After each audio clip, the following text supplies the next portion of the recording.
What's up guys, my name's Chronic, your host on this Destiny video. In today's video, I'm going to be reviewing the Light of Abyss. That's going to be a legendary fusion rifle from the Crota and Raid. It has the stats of an exotic weapon, and this weapon does arc damage. It's actually a very interesting weapon. I wouldn't say it's bad, I wouldn't say it's good, but there's a lot of things that make this thing really good, and a few things that make this really bad, so it's going to be an interesting review. This weapon can only be received for the final fight when you kill Crota. It is a random reward among the other words of Black Hammer, Light of the Abyss, you know, Hunger and all that stuff. So that's how you get it from beating the normal mode just on the last boss. Alright guys, let's try to smash 700 likes on today's video. This weapon is, it looks cool, let me tell you, but let's try to go for 700 likes on this one. Make sure you stay till the end of the video to see if you were featured on the comment of the day and how to enter today's comment of the day. So again, this weapon is received from defeating Crota in the Crota and Raid. And currently there's no actual hard mode raid, so defeating him in the final boss encounter on normal, you'll be able to have a random chance of getting this weapon.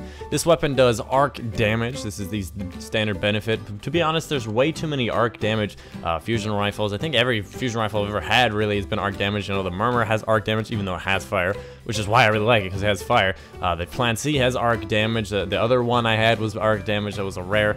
So kind of really annoyed by the fact this was again arc damage, but it is really good against those bosses that need the arc damage and all that stuff. So the first upgrade ladder is going to be the sights. I do like the first and last sight. That's my personal favorite. When it comes to the best upgrades, the middle one has the best upgrade because of the increased range and stability is actually really important when it comes to these things. But I really do like the last sight, and I like to switch it up randomly.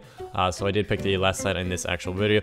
The first upgrade is called Crowd Control. Kills with this weapon increase the damage for a short time. So the best way to use this weapon is just kill a small enemy like an Acolyte, and then start using it on a big guy like a Knight. This will make the biggest advantage to killing these guys. So whenever you have like a big boss and you're going to use a Light of Abyss, find a smaller guy, kill him in one shot, and then you can start doing a lot more damage. I think it's like 20 or 30% more damage, which is actually really, really important. So, but that only lasts for like, I think 5 to 10 seconds or something. So it's not that big of a bonus, but it does help overall in the end of the game. Obviously, you've got your standard upgrade for damage. And the first ladder, the first thing we have is called Skip Lounge. Now this makes it so it has a little bit more damage. It can bounce around different surfaces. I'm not really sure how this one works. It basically makes it so it'll bounce off the ground if it hits. To be honest, it's a cool sounding idea, but never really in the end doesn't really do much. Second one increases the magazine size, so you can have more than 7 rounds. The 7 rounds is actually the standard, and it goes up to 8, which is really not that important to me. And the last one is speed reload. This is the one I usually use because,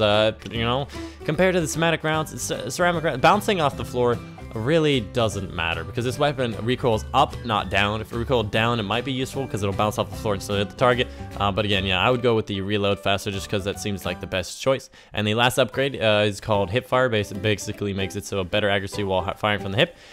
Basically, all of the fusion rifles people want to fire from the hip. I prefer firing from aim down sights because then you can control where the actual shots go, and they go up. They just go vertically in a line instead of going left, right, all over the place. I like aiming down sights. But this weapon is a lot more viable when you're aiming around. And the last upgrade there, that's actually the extra upgrade below the damage, makes it so you can actually do more damage to Hive Majors.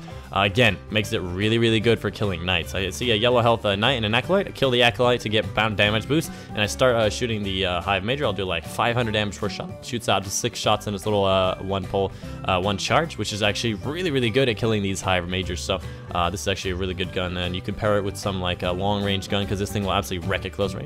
And of course, the last ones are just standard upgrades. You need Radiant Shards for the upgrading of this, because it is an end raid weapon. Overall, I would say this weapon is a pretty good weapon. I'd rate it about 7 out of 8 because it's got the maximum capacity to go up to 331 attack. I'd say maybe more of like a 7 or 8, but it's just one of those weapons that's just good, above average, but not like super above average. The fact that it's a legendary makes it a little bit more of a viable option to use at the same time as other things, but this gun is just standard. There's nothing super fantastical about it. It just does a lot of good damage. It's really good against Hive Majors. And if you're looking for a dependable weapon, this weapon is very dependable, especially for the fact that it does really fast charge time. You can charge it, and it fires, which makes it actually very, very good. You have a faster reload. You don't have to worry about the reload speed. It's just it's just an above average weapon in almost every one of its senses. The only drawback to this weapon I find to have a little bit less ammo capacity. It has 7 rounds in a clip and has like, I think 12 extra, which makes it like not that viable weapon.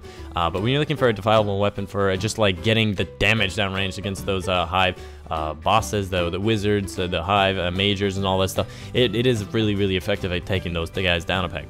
And again, this is all based on a PvE reference. I really don't know how this gun will fare in PvP, but considering its good stability and its fast charge time, I would assume this is actually a pretty good weapon for PvP all in all. Just the general statistics of it make me feel like it would be. And in general, this actually has a really, really stable weapon, so you don't have to worry about it flying around the plate. That's obviously my favorite. One of the favorite things about it is it's a very, very stable weapon. You aim down sights, it has very, very low recoil. It doesn't bounce around a lot, but again, this weapon is just really, really good against those hive mages. So today's comment of the day goes to Gangsters, lots of numbers, and his comment says, so a recent YouTuber I like came out with a shirt with his face on it.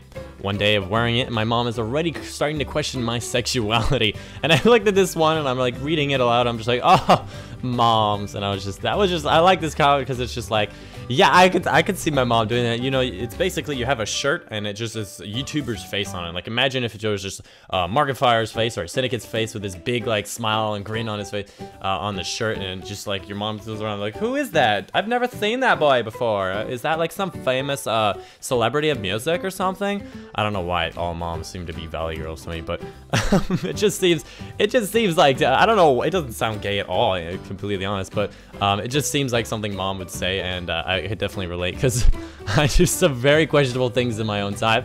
And I like screwing with my parents, so if I had a chance, I would wear like, oh, so this is sexual? I'd wear a pink shirt, I would wear some purple laces, do my hair up.